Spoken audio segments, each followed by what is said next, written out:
Building long-term wealth through real estate is much more achievable than most people think, and it starts with your first investment property. Most people assume they need a massive down payment to become a landlord, but you can actually get started with as little as 15 to 20% down on a rental home.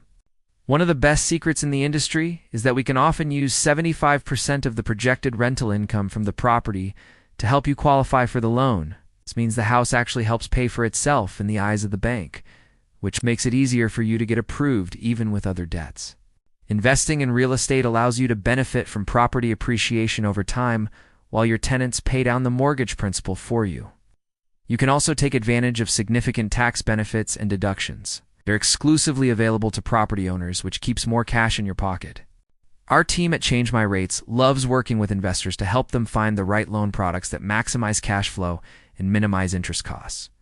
Visit changemyrates.com today so we can look at your finances and help you buy your first or your next income-producing property.